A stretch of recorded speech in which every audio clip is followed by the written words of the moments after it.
இது இன்றைய மன்னா, இன்றைய மந்தா, இது இன்றைய மந்தா, இன்றைய மந்தா தன்னா அன்பாழ்வின் மன்னா.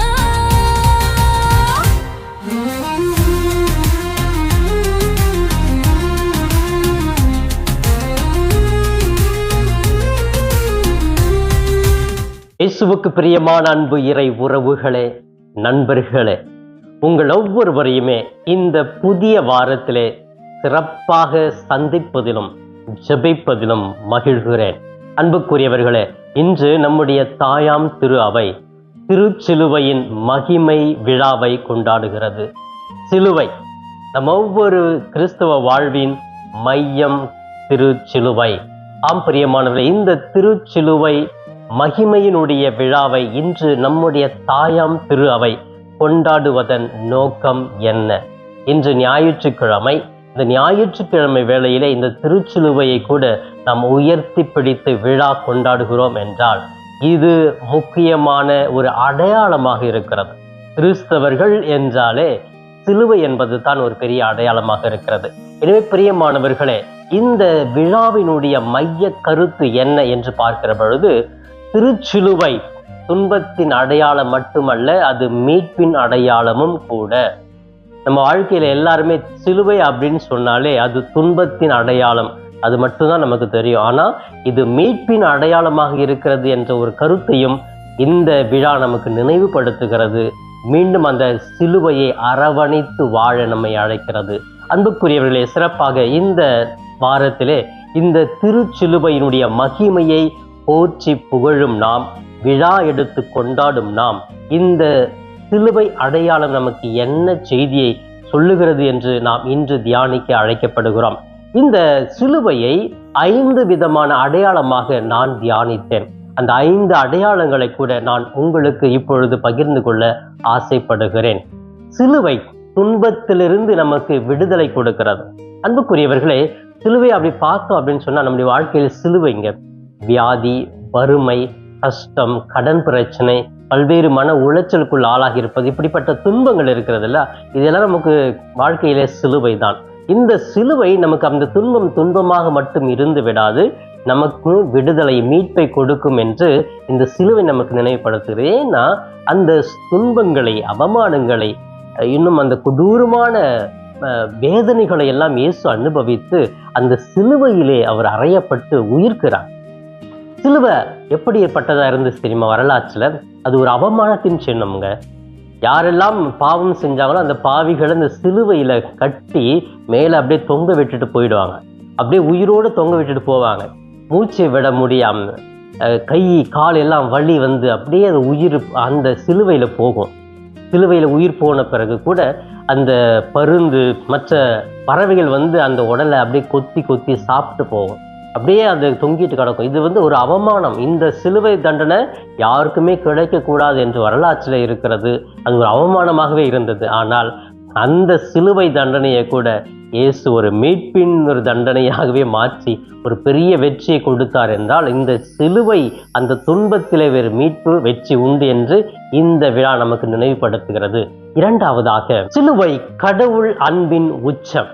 அன்புக்குரியவர்களே, இந்த சிலுவை கடவுளுடைய அன்பினுடைய உச்ச கட்டத்தை பற்றி பேசுகிறது. பாருங்க, கடவுள் மக்களை எப்படி அன்பு செய்தார், எந்த விதத்திலே அன்பு செய்தார், அந்த அன்பு எப்படிப்பட்டது என்று நிரூபிப்பதற்காகவே இயேசுவை தன்னுடைய ஒரே மகனை மண்ணுலகத்துக்கு அனுப்புகிறார்.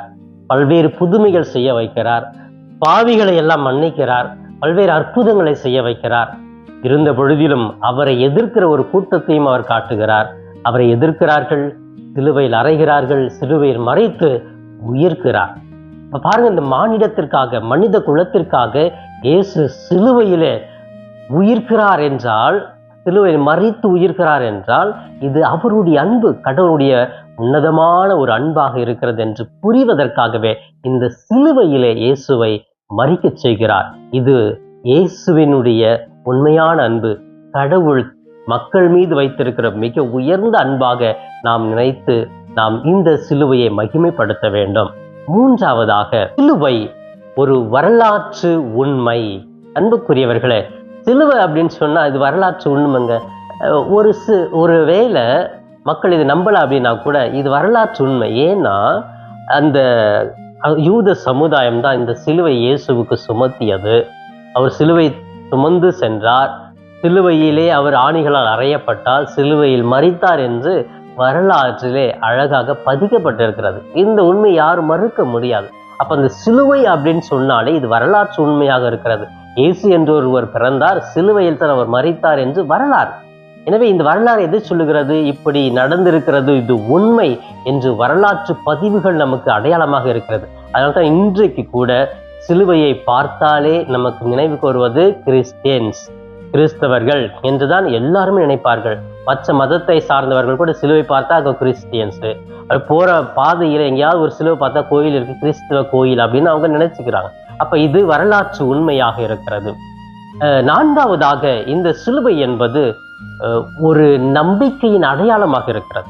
அன்புக்குரியவர், சிலுவை நம்பிக்கையின் அடையாளம். எது நம்பிக்கை? எனக்கும் மீட்பு உண்டு, எனக்கும் வாழ்வு உண்டு, என்னுடைய வாழ்க்கையிலும் வெற்றி உண்டு என்ற ஒரு நம்பிக்கை கொடுப்பதாக அமைகிறது. எனவே சிலுவையை உற்று நோக்கி பார்க்கிறது. நம்ம ஜெபிக்கிற பொழுது நமக்கு நம்பிக்கை பிறக்க வேண்டும். இந்த சிலுவையில் தானே இயேசு மரித்தார், இதிலே தானே இருந்து அவர் பெரிய வெற்றியை கொண்டு வந்தார். என்னுடைய வாழ்க்கையில் கூட அவ்வளவு துன்பங்கள் துயரங்கள் இருந்தால் கூட எனது நம்பிக்கை இது ஆழப்படுத்துகிறது என்று சொல்லி அந்த சிலுவையை பார்த்து நமது நம்பிக்கையை வளர்த்து கொள்ள வேண்டும். எனவே சிலுவை அடையாளத்தை பார்க்கிற பொழுதெல்லாம் நாம் என்ன செய்ய வேண்டும்? நமது நம்பிக்கையை மிகுதியாக்க வேண்டும் என்று சொல்லப்பட்டிருக்கிறது. இறுதியாக ஐந்தாவதாக சிலுவை என்பது நமது மீட்பு, அந்த மீட்பின் அடையாளம் என்று சொல்லப்படுகிறது. நம்ம ஒவ்வொருவருக்குமே மீட்பு உண்டு, விடுதலை உண்டு. கடவுள் நம்ம மீட்பார். நம்ம எவ்வளவுதான் துன்பங்கள், துயரங்கள், வேதனைகள், கஷ்டங்கள் பட்டா கூட எனக்கு ஒரு நாள் விடுதலை உண்டு. இயேசுவின் வாழ்க்கையில அவ்வளோ பிரச்சனைகள், அவ்வளோ வேதனைகள், அவ்வளோ அவமானங்கள், அவ்வளோ உடல் வலிகள், சிலுவை பாரம் எல்லாம் இருந்துச்சு இல்லையா? ஆனா அவருக்கு ஒரு மீட்பு கிடைச்சது. அவர் அந்த சிலுவையிலிருந்து வெற்றி பெற்று வந்தார். அப்படி நம்முடைய வாழ்க்கையில கூட நாம் எவ்வளவுதான் துன்பங்களை சந்தித்தாலும், சிலுவையை சுமந்தாலும் நமக்கு மீட்பு உண்டு. கடவுள் நம்ம மீட்டெடுப்பார், நமக்கு வாழ்வை கொடுப்பார், மகிழ்வை கொடுப்பார் என்ற ஒரு செய்தியை இந்த சிலுவை நமக்கு நினைவுபடுத்துகிறது. பிரியமானவர்களே, இந்த திருச்சிலுவையின் மகிமை விழாவை கொண்டாடுகிற நாம் இந்த சிலுவை நமக்கு இந்த 5 அடையாளங்கள் மட்டுமல்ல, இன்னும் பல்வேறு அடையாளங்களை நமக்கு நினைவுபடுத்தி கிறிஸ்தவர்களாக மகிழ்ச்சியோடு அந்த சிலுவையை சுமந்து அந்த சிலுவையின் பின் நாம் செல்ல அழைக்கிறது. இந்த தெய்வீக சிலுவையை பின்பற்றுவதற்கு ஒரு பாடல் கூட இருக்கிறது. இயேசுவின் பின்னால் நான் செல்வேன், திரும்பி பார்க்க மாட்டேன், திரும்பி பார்க்க மாட்டேன், சிலுவையே முன்னால் உலகமே பின்னால், சிலுவையே முன்னால்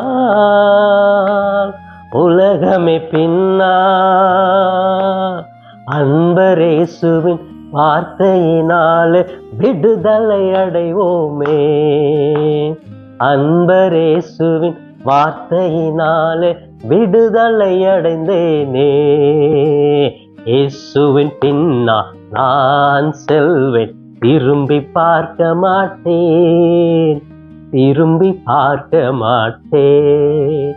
பிரியமானவர்களே, இயேசுவின் பின்னால் அந்த சிலுவை நமக்கு முன்பாக இருக்கிறது என்று நினைத்து அந்த சிலுவையின் பின்னால் சென்றால் நமக்கு மீட்பு உண்டு என்பதை புரிந்து கொள்வோம். அன்புக்குரியவர்களே, இந்த விழா கொண்டாடுவதன் நோக்கம் என்ன, வரலாறு என்ன என்று பார்க்கிற பொழுது இந்த சிலுவையினுடைய மாட்சி பெருவிழாவானது சிறப்பாக நினைவு கூறுவதற்கு முக்கிய காரணம், கிபி 326ஆம் ஆண்டு ரோமை பேரரசரான கான்ஸ்டன்டைனுடைய தாய் அந்த மலைக்கு போறாங்க, கல்வாரி மலையில் போய் பார்க்குறாங்க. 3 சிலுவை இருக்கிறதுங்க. அந்த 3 சிலுவையில எந்த சிலுவையில இயேசு மரித்தார்? ஏன்னா 3 சிலுவையும் ஒரே மாதிரி இருந்துச்சு. இதுல 3 சிலுவையில எது இயேசு மரித்தார் என்று இந்த கான்ஸ்டன்டைனுடைய தாய் தான் போறாங்க. அதுல ஒரு சிலுவையில் கை வைத்து அவர்களுடைய வியாதி குணமாகியது, அற்புதங்கள் நடந்தது. அவர்கள் மூலமாக இந்த சிலுவையில் தான் இயேசு மரித்தார், மற்ற 2 சிலுவை இல்லை அப்படின்னு சொல்லி ஆரம்பித்தார்கள். அஞ்சிலிருந்து சிலுவையை கொண்டு வந்து அதை ஆராதிக்கிறார்கள், அதை மகிமைப்படுத்தினார்கள். அந்த சிலுவையை வைத்து பெரிய ஆலயம் எழுப்பி அவர்கள் கொண்டாடினார்கள். அஞ்சிலிருந்து தான் இந்த திருவிழா சிலுவையினுடைய திருச்சிலுவையின் மகிமை விழா என்று கொண்டாடப்படுகிறது. பிரியமானவர்களே, இன்று சிறப்பாக இந்த ஞாயிற்றுக்கிழமை வேளையிலே இந்த 3 வாசகங்களும் திருப்பாடலுமே இந்த சிலுவையினுடைய மகிமை பற்றி தான் சொல்லுகிறது. இந்த சிலுவை எப்படிப்பட்டது? பழைய ஏற்பாட்டிலே மோயிசன் வாழ்ந்த காலத்திலே சிலுவையானது ஒரு அடையாளமாக இருந்தது. என்ன அடையாளம் என்றால், மோயிசன் மக்களை கூட்டி கொண்டு வருகிறார். அந்த மக்கள் எல்லாமே அந்த மன்னாவை தான் சாப்பிட்றாங்க. அவங்க எல்லாம் சாப்பிட்டு போர் அடிச்சு போச்சு. என்ன தினமும் 3 வேளையும் இந்த மன்னாவையே சாப்பிட்டு இருக்கணும். அங்க இருந்தா கூட, அடிமையா இருந்தா கூட 3 வேளை விதவிதமா சாப்பிட கிடைச்சிருக்கும். அது கூட இல்லாம இப்படி கஷ்டப்படுறமேன்னு சொல்லிட்டு கடவுளை பழித்தாங்க. மோயிசனை பழிக்கிறாங்க. உடனே அவங்க திட்டினதுனால கடவுள் கோவப்பட்டு என்ன பண்றாரு, கொள்ளிவளை பாம்பை அனுப்பி அவங்க எல்லாருமே சாகடிக்கிறார். அப்ப எல்லாமே மயங்கி விழுறாங்க. அப்பதான் யோசிக்கிறாங்க, ஐயோ நாங்கள் தப்பு செஞ்சிட்டோம், பாவம் செஞ்சிட்டோம், எங்களை அழைச்சு மீட்டு வந்த அந்த கடவுளை நாங்கள் தவறாக பேசிவிட்டோம், எங்களை மன்னிச்சிடுங்க, கடவுள்கிட்ட போய் பரிந்து பேசுங்கன்னு சொல்லிட்டு மக்கள்லாம் போயிட்டு மோயிசனை முறையிடுறாங்க. மீண்டும் மோயிசன் போறாரு, கையை விரிச்சு ஆண்டவர்கிட்ட வேண்ட, ஆண்டவரே மன்னிச்சிடுங்க, அவங்க தெரியாம செஞ்சுட்டாங்க, உங்க மக்களை நீங்க காப்பாற்றி வந்தீங்க, அவங்களை அழிச்சிடாதீங்க, இது எனக்கு ஒரு பெரிய அவமானமா இருக்கும், நான் தான் கூட்டிட்டு வந்தேன், நான் கூட்டிட்டு இருந்து அவங்கள எல்லாருமே சாகடிச்சுங்கிற ஒரு பேர் வந்துடும், அவங்கள காப்பாத்துங்கன்னு சொன்ன உடனே கடவுளை மீண்டுமா மனம் இறங்கி அதே ஒரு கொல்லிவளை பாம்பை எடுத்து ஒரு கம்பத்துல அதை உயர்த்தி வை, அது யாரெல்லாம் இந்த கொல்லிவளை பாம்பால் கடிக்கப்பட்டு மயங்கி இருக்கிறாங்களோ அதை உற்று நோக்குகிறவர்கள் மீட்பை பெறுவார்கள், வாழ்வை பெறுவார்கள் அப்படின்னு சொல்றாரு. அப்ப அந்த கடவுள் சொன்னது போல அந்த கொல்லிவளம்பா தூக்கி வைக்கிறாரு. பார்க்கிறவங்க எல்லாருமே மீட்பை பெறுகிறார், வாழ்வை மீண்டும் பெற்றுக்கொண்டார்கள் என்று இன்றைய முதல் வாசகம் சிறப்பாகவே சொல்லப்பட்டிருக்கிறது. இந்த நிகழ்வை எண்ணிக்கை புத்தகம் 12ஆம் அதிகாரத்தில் நாம் தெளிவாகவே படிக்கிறோம். இன்றைய 2ஆம் வாசகத்தில் பிலிப்பியருக்கு எழுதிய திருமுகம் 2ஆம் அதிகாரம் 6 - 11 முடிய பகுதியில் தூய பவுல் சொல்லுகிறார், இயேசு சிலுவையை சுமக்கிறார் இல்லையா, அதை பத்தி அழகா சொல்லுவார். இயேசு இந்த உலகத்தை பாவத்தை மீட்க சிலுவையை சுமந்தார், சிலுவையை சுமக்கும் அளவுக்கு கடவுள் உலகத்தின் மீது அன்பு கொண்டிருந்தார் என்று அழகாக சொல்லுகிறார். அந்த அன்பின் நிமித்தமாக சிலுவையை சுமந்து சிலுவையில் மரித்தார் இயேசு என்று சொல்லி மீண்டுமாக பிலிப்பிய நகர மக்களுக்கு நம்பிக்கையை சொல்லுவதாக இந்த 2ஆம் வாசகம் அமைந்திருக்கிறது. இன்றைய நற்செய்தியானது யோவான் நற்செய்தி 3ஆம் அதிகாரம் 13 - 17 முடிய பகுதிகளிலே இயேசு நிக்கதேமு கிட்ட சொல்றார், விண்ணிலிருந்து இறங்கி வந்தவர் தான் விண்ணிற்கு மீண்டும் ஏறி செல்ல முடியும் என்று சொல்லுகிறார். எனவே இந்த மானிட மகனுடைய சிலுவை மரணத்தை பற்றி தெளிவாகவே நிக்கதேமு கிட்ட அழகாக இந்த நற்செய்தியின் மூலமாக சொல்லுகிறார். அப்படின்னு சொன்னா, கடவுள் இந்த உலகத்தை மீட்பதற்காக, கடவுள் இந்த உலகத்தின் மீது எவ்வளவு அன்பு கொண்டிருந்தார் என்பதற்காக அவர் இந்த சிலுவையில மறிக்கப் போகிறார் என்ற ஒரு செய்தியை நிக்கதேமு கிட்ட சொல்றார். அதுக்கு உதாரணம் சொல்றாரு. பழைய ஏற்பாட்டிலே அந்த பாலைவனத்திலே மக்கள் அந்த வெண்கல பாம்பினால் உயர்த்தப்பட்டார்கள் அல்லவா, அந்த உயர்த்தப்பட்ட அந்த வெண்கல பாம்பை, கொல்லிவளை பாம்பை பார்த்தவர்கள் எல்லாமே வாழ்வை பெற்றார்கள். அதை போன்று இந்த மானிட மகனுடைய சிலுவையை பார்க்கிற ஒவ்வொருவருமே மீட்பை பெறுவார்கள், வாழ்வை பெறுவார்கள் என்று இயேசு கிறிஸ்து, நான் உயர்த்தப்படுவேன், அப்படி இந்த சிலுவையாக இருப்பேன், அந்த உயரத்தில் இருக்கிற என்னை பார்க்கிற ஒவ்வொருவருமே மீட்பை பெற்றுக்கொள்வார்கள் என்ற ஒரு அழகான ஒரு செய்தியை இயேசு இந்த நிக்கதேமு கிட்ட வெளிப்படுத்துகிறார். ஆம் பிரியமானவர்களே, சிலுவை கிறிஸ்தவர்களின் அடையாளம், சிலுவை நம்பிக்கையின் அடையாளம், சிலுவை துன்பத்திலிருந்து வாழ்வுக்கு அழைத்து செல்லும் அடையாளம், சிலுவை வரலாற்று உண்மை, சிலுவை நமது முழுமையான வாழ்வின் அடையாளம் என்பதை புரிந்து கொண்டு இந்த சிலுவையினுடைய விழாவை கொண்டாடுவதன் மூலமாக இந்த சிலுவை தான் எனக்கு வாழ்வு, இந்த சிலுவையின் பின்னால் தான் நான் செல்லுவேன் என்று முடிவெடுத்து இந்த சிலுவை இல்லாமல் எனது கிறிஸ்தவம் இல்லை என்று சிலுவையை இறுகி பற்றி பிடித்து வாழ முயற்சி எடுப்போம். இப்பொழுது கண்களை மூடி ஜெபிக்கலாமா? எங்களை நேசிக்கும் எங்கள் தாயும் தந்தையுமான இறைவா, இந்த புதிய நாளுக்காக நன்றி கூறுகிறோம். இன்று எங்கள் தாயாம் திரு அவை திரு சிலுவையின் மகிமை விழாவை கொண்டாடுகிறது. இதை நாங்கள் மகிமைப்படுத்துகிறோம். இந்த சிலுவையின் மூலமாக எங்கள் கிறிஸ்தவ வாழ்வுக்கு இந்த உலகத்திற்கே மீட்பு வந்தது, வெற்றி வந்தது, நம்பிக்கை வந்தது. அப்படிப்பட்ட சிலுவை எங்களுக்கு ஒரு தோல்வியின் சிலுவையாக, ஒரு வியாதியின் சிலுவையாக இல்லாமல் எங்களுக்கு விடுதலை கொடுக்கிற சிலுவை என்பதை நாங்கள் புரிந்து வாழ எங்களுக்கு நல்ல ஞானத்தை கொடுத்திடலாம். அன்பு தெய்வமே, இதோ சிறப்பாக இந்த நாளிலே இன்றைய மன்னா என்ற இந்த நிகழ்ச்சியை பார்த்து ஜெபித்து கொண்டிருக்கிற ஒவ்வொரு பிள்ளைகளையும் ஆசீர்வதியும். சிறப்பாக இந்த புதிய வாரத்தையும் பாதுகாப்பு கொடுக்கிறோம். இந்த வாரத்தில் வருகிற எல்லா நாட்களிலுமே உங்களுடைய பிள்ளைகள் நினைக்கிற, எதிர்பார்க்கிற, வேண்டுகிற எல்லா தேவைகளும் உமக்கு விருப்பம் என்றால் அதை பெற்றுக்கொண்டு மகிழ்ந்திருக்க கிருபை செய்யும். குடும்பங்கள் ஒவ்வொன்றையும் நீ தூய குடும்பமாக, திரு குடும்பமாக மாற்றும். வேலை செய்கிற இடங்களில் நல்ல உறவுகளோடு நல்ல ஐக்கியத்தோடு வாழ மன நிம்மதியோடு வேலை செய்ய அவர்களுக்கு ஆற்றலை கொடுப்பீராக. எங்கு சென்றாலும் தூய பரிசுத்த ஆவி துணையாக இருந்து வழிநடத்தட்டும். இந்த வாரம் முழுவதும் உம்முடைய அருளும் ஆற்றலும் தூய ஆவியானுடைய வழி நடத்துதலும் எங்களுக்கு தேவை.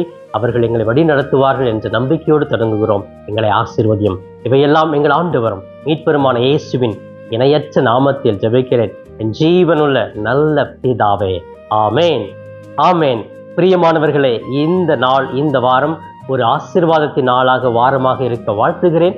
உங்கள் ஒவ்வொருவருக்காக சிறப்பாக என்னுடைய தனிப்பட்ட ஜெபத்திலும் திருப்பலியிலும் கூட ஜெபிக்கிறேன். இயேசுவுக்கே புகழ், மரியே வாழ்க.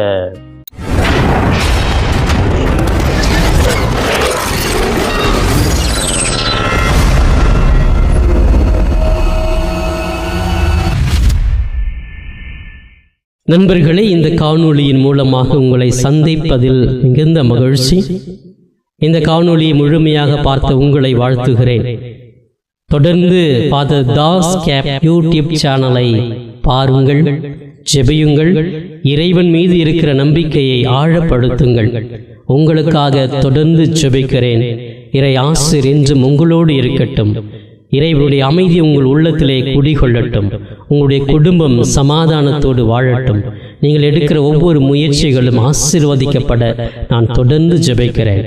தொடர்ந்து இந்த சேனல் ஃபாதர் தாஸ் கேப் யூடியூப் சேனலை சப்ஸ்கிரைப் செய்துவிட்டு தொடர்ந்து வருகிற ஒவ்வொரு காணொளியும் பார்த்து இந்த யூடியூப் சேனலை தாங்கும்படி உங்களை பாசத்தோடு கேட்டுக்கொள்கிறேன். நன்றி.